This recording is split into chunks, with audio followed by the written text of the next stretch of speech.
problem, but I could use a little more, so put it in a box, send it over to me at Broadcasting House, and I'll probably be able to find it, stuff a pillow with it or sprinkle it on the roses. I'm sure it'll be pretty good. Looking still through Record Mirror, which is an absolute treasure house. Here's an advertisement. I immediately caught my eye, a great big advertisement, box taken.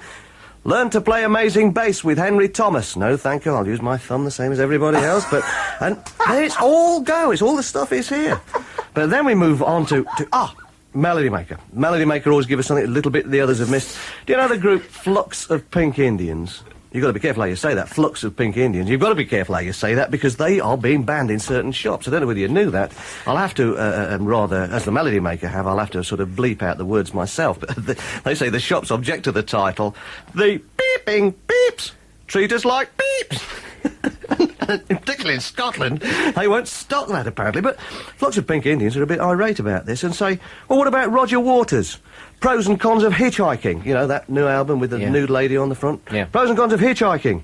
That reinforced brutal sexual stereotyping. They're being sold, and they're really ratty about that. It's the sort of thing that's ratty enough to make you go beep like that. But Roger Waters coming in for a bit of stick there, you see. I mean, he's not as hip as he used to be.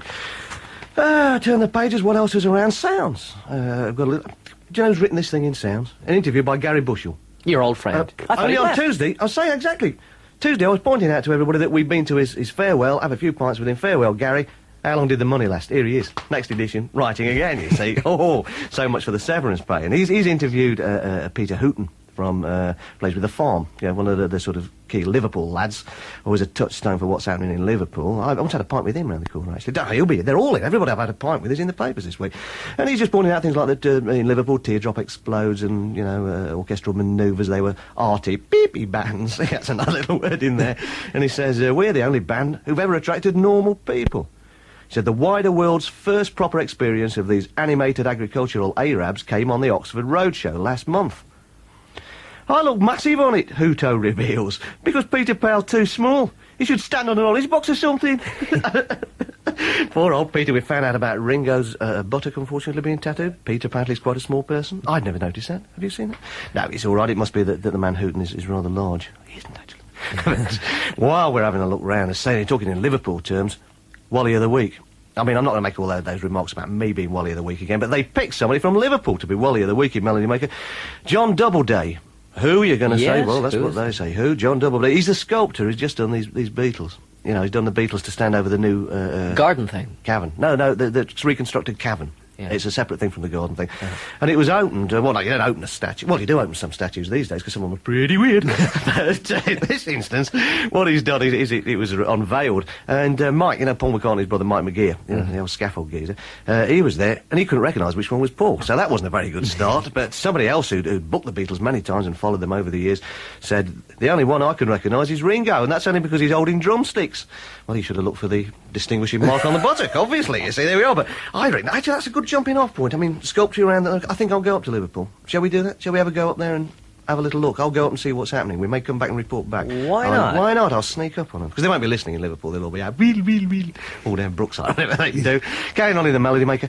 Now, look, if I'm doing something, I always read it out. So if Peel gets in, I'd better read it out. I mean, quote of the week. If I'd have got quote of the week, I'd have told you. It's just that from the Clive James television show, which I don't know whether it was all over the country, Peel was very good in it. It was good. I thought so. No, I thought so, yeah. And his quote was, they were talking about musicals, and they said, what about Andrew Lloyd Webber and all his shows? And Peel said that Andrew Lloyd Webber approached me when he'd done Jesus Christ Superstar and asked me what I thought. I told him that if the job at the bank was still open, he should take it. Now he probably owns the bank. Perfectly true. And then, quote of the week number 2 in Melody Maker. It's also about Radio 1. And it's from our press officer. It's a Radio 1 press release about the Teddy Bears picnic at Castle Howard, which it takes place on Monday in Yorkshire there.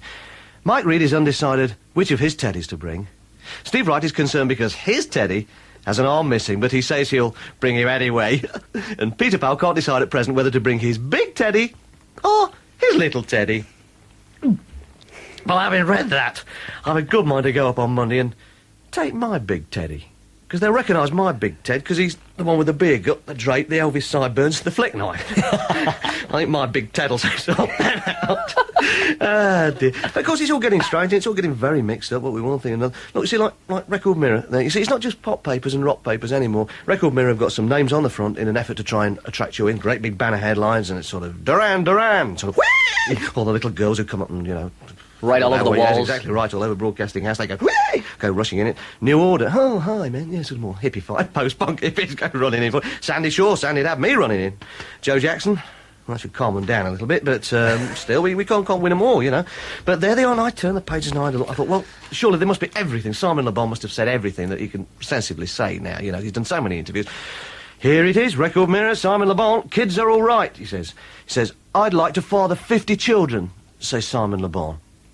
Now, the first quote from Simon, when he actually starts talking, that's the headline. I'd like to father 50 children, says Simon Le Bon. As soon as you actually look at what he's said, his first line is, it's amazing how things get twisted.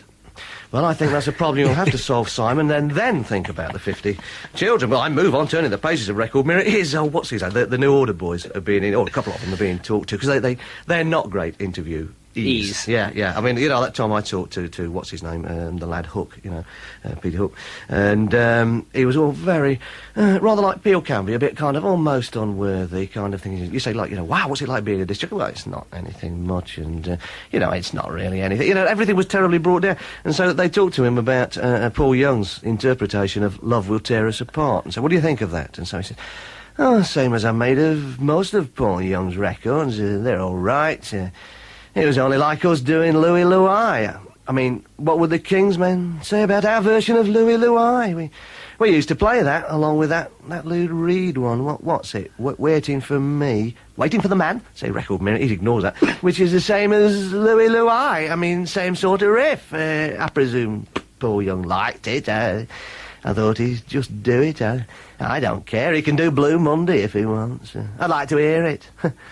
It's like everyone calling Love Reaction by Divine. I think it's quite a good record. I'd rather listen to it than Blue Monday. At that point, you feel somebody's got to pour a bucket of water over. He's probably a nice bloke, really, but he's got this natural downward kind of, you know, his whole life seems to be on a downward spiral. Still, nice enough boy. Let's get down and have a quick look at one or two record reviews before we finish. I mentioned early on, didn't I, about Roger Waters? The Hitchhiker's Certainly, Guide. The Hitchhiker thing, yeah. And at one time, Roger Waters, I was never a big Floyd man, I must admit, all that 70s hippie stuff. But on the other hand, people would have said, oh, if Roger Waters does it, that's all right with me. Well, it's very difficult to say. I mean, admittedly, the big album that all the papers look at is The Echo and the Bunnymen. See, things have moved on. Most of them seem to give that a bit of a rave. Oh, and there's a good headline here. I noticed at the bottom of New Musical Express's page here, not Bananarama, but Wanarama, which is that Zulu compilation. Yeah, is the Zulu thing. No, the Zulu thing from Liverpool, you know, it's the Zulu compilation, whatever it is. And the Pink Industry people have got it together. Jane Casey and Ambrose. Well, it's always been Ambrose Reynolds to me, but I see that his first mention is called Ambrose Reynolds with an A. I think, oh, well, there you go. He gets a second mention just to make up for that, and they call him Ambrose Reynolds with an O in that one. Listen, enemy, if Ambrose Reynolds ever reads that, there's going to be a lot of trouble. But anyway, let's have a look back at Roger Waters. It's the pros and cons of the Hitchhiker. Well, what can you say? Melody maker here. Utterly impenetrable. Either there's some deeply hidden inner meaning in Waters' first post-Floyd effort, or perhaps all those pigs and wolves weren't so significant themselves. Yes, it's beautifully produced and it'll sell in the hundreds of thousands, but no record company in the world would take it coming from anybody else. Boy, that sounds a bit bad, eh? And we move on here. Hold on a minute. New Musical Express, same sort of feel. They start off, Roger Waters. There is a latent longing in many an English mega rock star to become an intellectual seer, to splash garish helpings of philosophy and instructive comment upon their puny artefacts. Did Roger actually try hitchhiking? Was nobody sensible enough to try and mow the old boar down? Oh! How dare they? Oh, this give me a nasty cough. That's You've still got that cough? Yeah. But here's a clue. It may not be that Roger Waters that we know. That's the reason it's getting slagged off. This was in Melody Maker. It's an advertisement for tickets for a forthcoming gig in June. Yeah. Eric Clapton and Roger Walters. Now, What? I read that and I thought, Roger Walters, that's obviously a misprint. It's Roger Waters. Me, Walters, him, Waters, you know, there's no question. Roger Walters, you know, Clapton. But that could be that clue. We all go along to Wembley, so then we paid out a stack of money for the tickets. Eric comes out. Yes, thanks, Eric. There you go. Thank you. Off he goes. The end of that, then the next minute now, Roger Walters, the man you've all been waiting for. We think, now that's 20 quid a ticket, here he comes. They think he's still carrying on this joke, it's obviously Roger Waters. Then out comes this bloke with ginger hair and a moustache. OK, everybody, I'm sorry to kept you waiting. Now, come on, take a card, don't tell me what it is. And you think, what? And it turns out to be probably my insignificant cousin Roger. Number 2 on the Walters chart. Well, exactly. Wait till they do the Walters chart. Oh, boy, well, Roger Walters would probably beat me. Same with the Smiths. Same old story. Anyway, old hippies, they won't let you down, will they? Let's face it. What's the future hold? According to the NME, last week it was Bananarama. Yeah. This week, coming up to the record, be prepared. This week, Open New Musical Express. German, they gone mad. Deutschland rock, Krautrock as it used to be called in pre-racialist times, you know, in sort of like 73 or 4. Nana, big spread on Nana. Now, the heading of the thing on Nana is The Girl from CNA. And they started off, I mean, it's quite interesting to read, but it starts off, Nana, who looks like she might have been plucked from behind a cash register at CNA. Now, I think when you were on your holidays, there was a nasty thing about Tracy. Not only did it imply that she might have been working in a cake shop, another letter came in to say she looked as though she worked behind the counter at Woolworths. I mean, they're perfectly normal people, you know, that work in cake shops. They work in Woolworths. They work in CNAs. People who we should take some notice of. They'd be very angry now if... What time is it now? Just 17 minutes past 8. If they weren't all watching ITV in Torville and Dean at this very moment, they'd have been very, very annoyed. Absolutely. Like cake shop crowd. But they very particularly look, not only at Nana, they look at Die Totenhosen. Now, we, in the Peel show, we had early Totenhosen. Now, let's be fair, you didn't get in there first, but you've been playing quite a lot of recent stuff, particularly this disco thing that's going very big, the hippity-hoppity-booby-booby, whatever it is, all this bomb London business.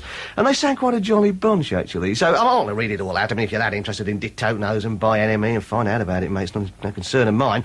But I'm rather take to them, because apparently Totenhosen obviously means dead trousers. I mean, we all know, we've all read that now. But that's implying very much a downer, like a terrible, you know, no action in the trousers, really, is what they're trying to sort of get across. And they say... Apparently, their whole sexual situation is very strange. It's like sort of, you know, when I was at school in the 50s, they actually have a league in the band based on a system. They give 1 point for a kiss, and then as they move on, they get more points. They say, after 3 years, we have scored 7 in total. The whole group! So obviously, I think we should try and encourage them a little bit. They seem to be nice enough boys. So, for me, will you play the new... whatever it is, sort of disco, hip-hop, bippity-bop, bimmity-bommity-bim. I mean, I know you've been playing it, we've been playing it. I think we'll probably have it on Round Table tomorrow. But will you play that for me? No. No! Me? All the years we've known each other, do I ever ask you to play a record? Listen, I'm planning to play it later. In fact, I'm going to save it for my last record tonight. The last record?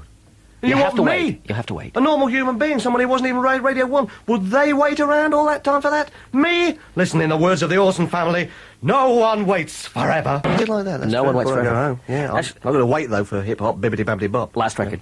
Yeah. Halfway through our little sing-song along to the Orson family, I had a call, actually, from Peely, who was listening to your music paper piece, and he tells me that he first met his wife, you know, the one he calls the pig. He only has one. I was going to say that one. Oh, that one, the one he calls the pig. And he first met her behind a sweet counter in Woolies. Yeah, that's true, and she used to hate him to go in and see her. She'd try and hide if she saw him coming, because she didn't want to be seen. But she wasn't ashamed to be behind the street. Well, she was a little bit, but it's not unreasonable to be working behind the sweet counter in Woolworths. And so, Pig, it wasn't meant as an insult if you're listening, but how could you be listening? I suppose you'd be watching Torville and Dean. Ooh. Red Guitars next. This is Good Technology. Phil Oakey has arrived, and we'll be chatting shortly after the 8:30 news.